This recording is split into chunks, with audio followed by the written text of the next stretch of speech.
This is a fake one-sided rivalry.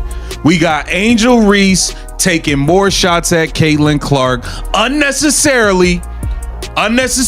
You in Indiana having a great time partying. We see all the clips. Why can't you just do your thing? Why can't you just do your thing? Curious about the moment Angel Reese's promotional strategy took a turn for the worse. Picture this. She launches her shoe line during the height of WNBA All-Star Weekend, fully expecting to dominate the spotlight in Indianapolis. But then unexpected twist, Caitlin Clark suffers an injury. Ticket sales nosedive by 48%. And what was meant to be a bold marketing move suddenly feels mistimed and opportunistic. The data speaks for itself. Without Clark in the picture, public interest drops sharply, and Reese's efforts come off as more of a misfire than a headline grabber. On this breakdown, we'll go over the most awkward moments from that weekend, and why public opinion quickly turned against her. Drop Baby Giraffe in the comments if you think her timing couldn't have been worse. Let's dive in. But can Sarah Spain and the media stop going out there and saying that like the Caitlin Clark needs to do something to stop all this, when it is very clear this is a one-sided beef, and the one-sided beef is not from Caitlin Clark? Many believe this All-Star Weekend would mark a turning point for women's basketball. Its long-awaited breakthrough into the mainstream sports spotlight, the big draw. A showdown between Caitlin Clark and Angel Reese in Indianapolis. Sold out, crowds, electrifying energy, and TV ratings high enough to finally catch the attention of major sports networks like ESPN. It had all the makings of a blockbuster moment, like something straight out of a Hollywood script. We do start our show, though, with unfortunate news out of the WNBA. Caitlin Clark announced today that she will miss both the three-point contest and the WNBA All-Star Game this upcoming weekend in Indiana after re-aggravating a groin injury in that final minute of Tuesday's win over the Connecticut Sun. Clark had missed 4 games and the Commissioner's Cup final with that groin injury earlier this month, and now will be out for this weekend's festivities, which really stinks for fans, but you know that if there was any way that she could be out. Then, just days before the big weekend, news broke of Caitlin Clark's groin injury, and everything began to unravel. Fans who had spent months preparing for this event were blindsided. Many had booked flights to Indianapolis with the sole hope of watching Clark play on her home court. Local hotels were filled to capacity. Restaurants were bracing for a wave of traffic unlike anything since March. Madness swept through the city during the NCAA tournament. Marketing campaigns were already in full motion. Major sponsors had invested heavily, counting on the much-hyped Clark vs. Reese matchup to drive massive attention and engagement. Nike had exclusive releases lined up.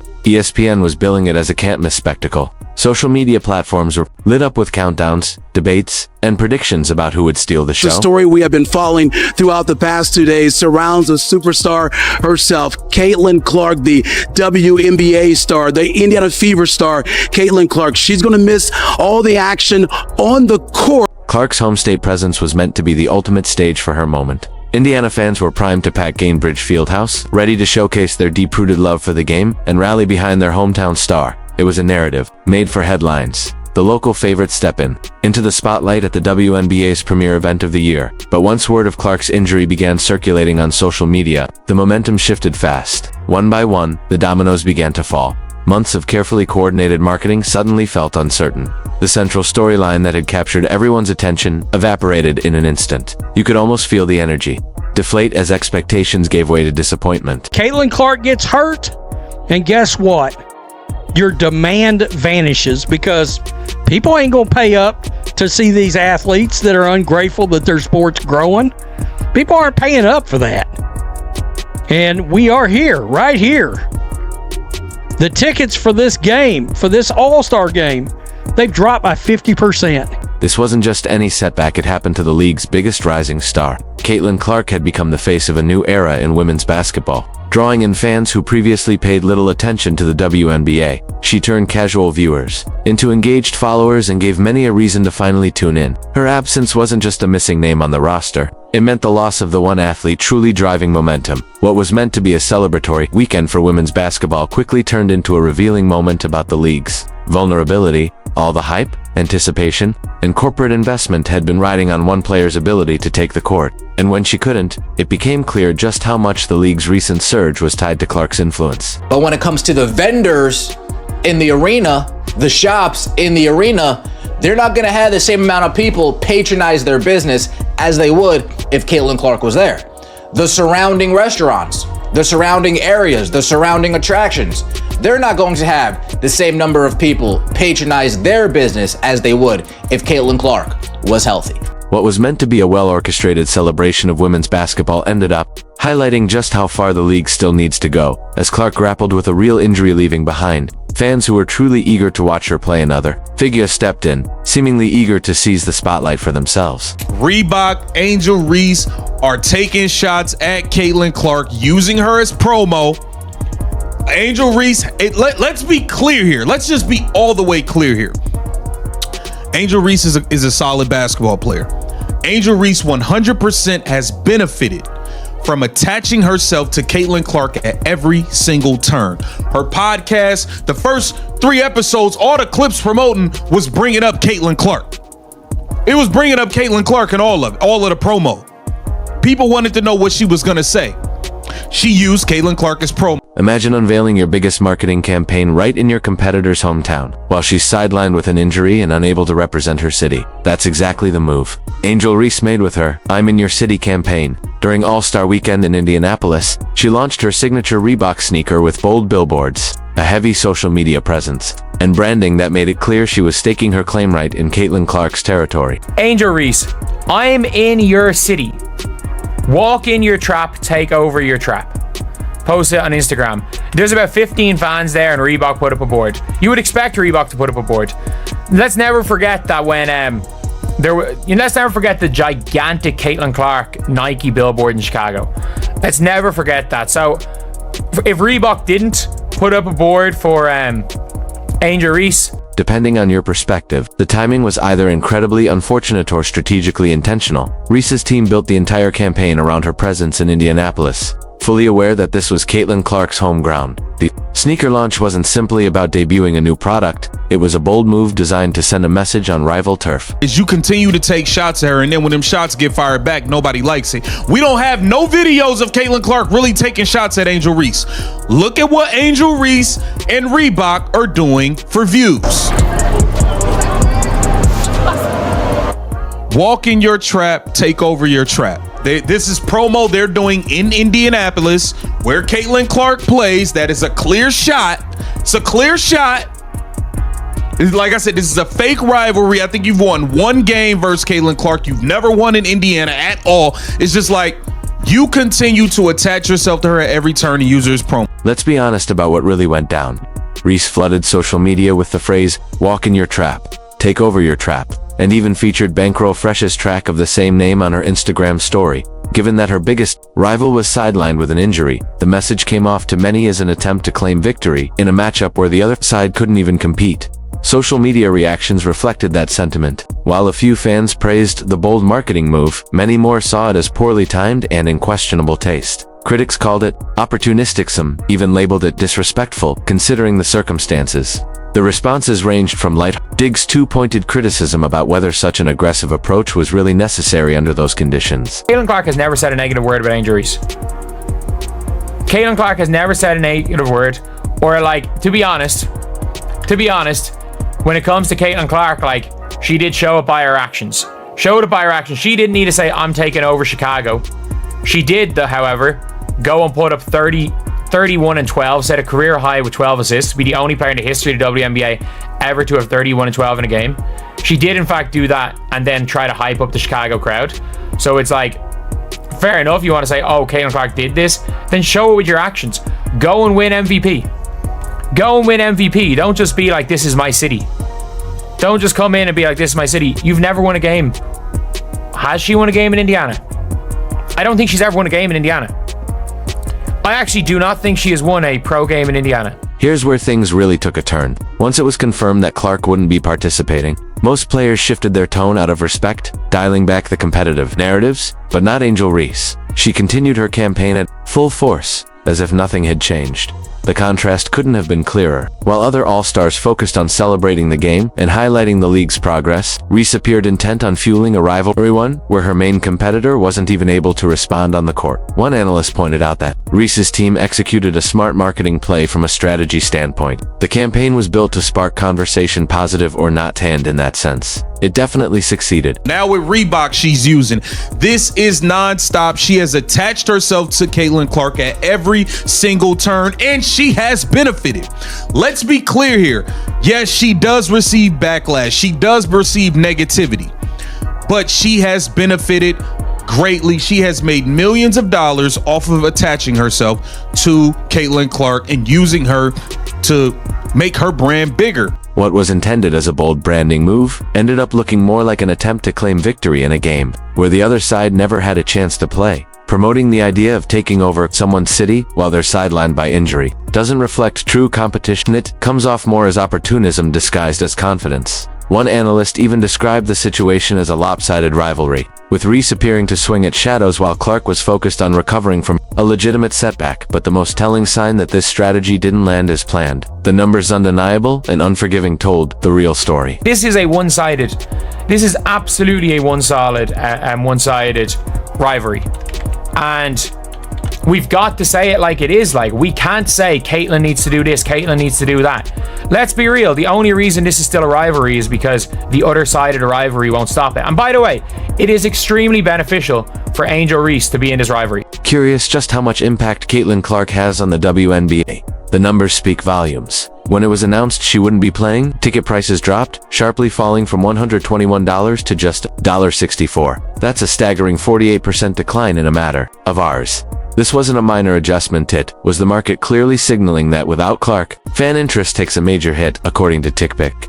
The All-Star Game was on track to be the most expensive in WNBA history, with an average ticket going for $262 before her injury was announced. That unprecedented demand vanished almost instantly, with much of the momentum the event had been building. The ticket prices, the demand fell off a cliff. And it's not just the on-court product that suffers without number 22, Caitlin Clark. The entire weekend's economic opportunities have felt the fallout. This was conveyed with a July 18th post from NBA Central that wrote, quote, "The get-in price for the WNBA All-Star Game in Indianapolis has dropped 48%. From $121 a ticket to $64 a ticket after the news broke that Caitlin Clark won't be playing." I mean, the tickets lost 50% of its value. These numbers are confirmed by TickPick's website, currently having the All-Star Game's get-in price at $64. In a July 16th article from Front Office Sports, which was posted before Clark announced she'd be sitting out, was $121. This kind of shift has major implications for high-profile matchups across the league. Caitlin Clark's presence doesn't just draw attention. It drives demand in ways the WNBA hasn't experienced before. When she sat out a few regular season games in late May due to a quad strain, ticket resale values took a noticeable hit, dropping by 47% for a game in Washington and a staggering 71% for one in Chicago. That's not typical player influence. That's the kind of economic pull only a true superstar brings. Corporate sponsors and broadcasters were forced to rethink their strategies almost overnight. Premium WNBA experience packages had already sold out, and the arena reached capacity within hours of tickets being released. But when the headliner couldn't take the court, all that preparation and investment suddenly seemed uncertain. From $121 all the way down to just $64 after news broke that Caitlin Clark won't be playing. These are people saying, I'm done. I don't want to watch. Caitlin Clark's not. I bought tickets solely to watch Caitlin Clark in the All-Star Game. I made accommodations solely to get to Indiana to watch Caitlin Clark in the All-Star Game. She's injured. I have no interest in that anymore. People are selling their tickets so much so they just want off of them. 121, okay. You want it for 100? Oh no, okay. I guess I gotta lower it to 80. Oh, you don't want to buy it for 80? Okay, I guess I'll lower it to 70. You don't want to buy it to 70? I guess I'll lower it to $64. The WNBA is paying attention to these trends, and they're seeing firsthand what Caitlin Clark is worth to this league. The impact extended far beyond ticket sales. It rippled through merchandise, concessions, and even hotel reservations across Indianapolis. Local businesses were counting on Caitlin Clark to draw thousands of fans into the city, restaurants braced for crowds reminiscent of March Madness, and hotels filled up in anticipation of a surge in basketball-driven tourism. Clark's absence didn't just affect the arena, it disrupted the entire economic ecosystem surrounding the event. What this reveals is the WNBA's significant reliance on a single star. It's a double-edged sword. On one hand, having a generational talent like Clark brings unprecedented visibility and revenue. On the other, when she's sidelined, the entire structure feels unstable. Right now, no other player in the league has that kind of influence. Really unfortunate that Caitlin Clark missed it. The crowd would have been exploding. The crowd would have been exploding. The arena would have been exploding. Oh man, a big miss as far as the WNBA is concerned. Let's be honest about what the numbers revealed. Many believed Caitlin Clark was more than just another rising talent, but a 48% drop in ticket prices confirmed it. Right now, she is the main attraction. The entire All-Star Weekend had been structured around her involvement, and once she was ruled out, fans immediately placed less value on the event, literally cutting their willingness to pay in half. The market sent a clear message, and while the financial impact of her absence was unfolding in real time, players chose that exact moment to push their own agenda. Just as enthusiasm was fading and ticket value had plummeted, WNBA players took the court in warm-ups wearing shirts that read, "Pay us what you owe us," whether intentional or not. The timing couldn't have been more unfortunate. To fans who had just seen their investment in the event lose nearly half its value. The protest came off as disconnected, raising valid questions, perhaps, but at the worst possible moment. I mean, you're going to mess around and a large, massive group of fans are going to be like, enough is enough. We've never had to see anything like it in sports, but you don't see these other leagues going around talking crazy about their fan bases all the time, like this league does. It's continuous. They're running their mouth about the people that are paying money to see them. You don't have other jobs where people walk up. You're in a public job that's in front of the world. At a time when the value of the product was clearly under scrutiny, players chose that very moment to advocate for a larger share of the revenue. The WNBA is currently engaged in collective bargaining agreement talks, with players pushing for important improvements, better travel accommodations, increased salaries, larger rosters, and enhanced support for mothers. These are valid and necessary conversations. However, the timing of the protest made it appear as though players were out of step with the economic reality unfolding around them. From a fan perspective, it didn't land well. Social media lit up with criticism, highlighting the irony of calling for higher pay at an event where attendance and demand had just been cut nearly in half. Due to the absence of one star player, reactions ranged from disappointment to frustration, with many fans feeling that the player's message, however valid, came at the worst possible moment.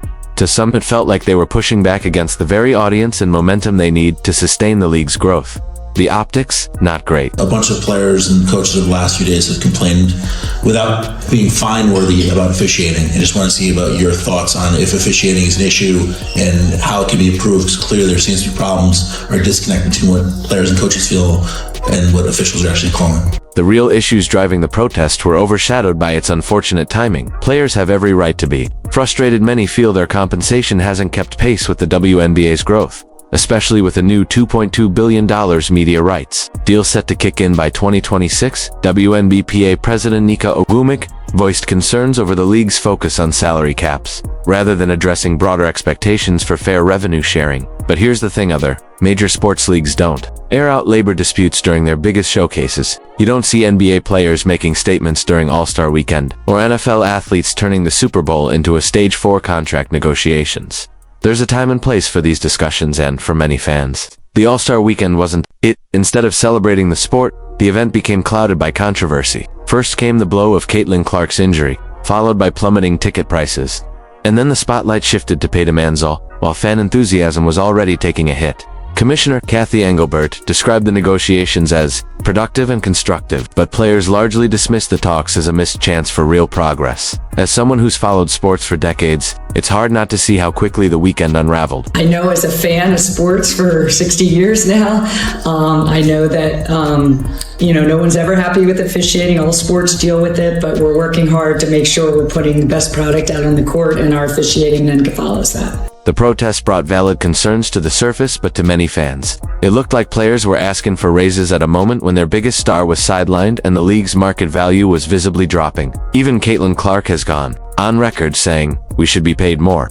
Yet she wasn't the one wearing statement shirts during warm dash-ups. But here's why all the negativity doesn't tell the full story. This weekend made one thing crystal clear: Clark isn't just a standout player. She's the cornerstone of the WNBA's current rise. Her absence caused ticket prices to nosedive by nearly 50%. When she's on the court, the league is setting attendance records and finally breaking through into mainstream sports conversation. Angel Reese can roll out all the shoe promos she wants in Indianapolis. She can cover the city with "I'm in your city" billboards and frame it as a takeover, but the numbers speak louder than any marketing strategy.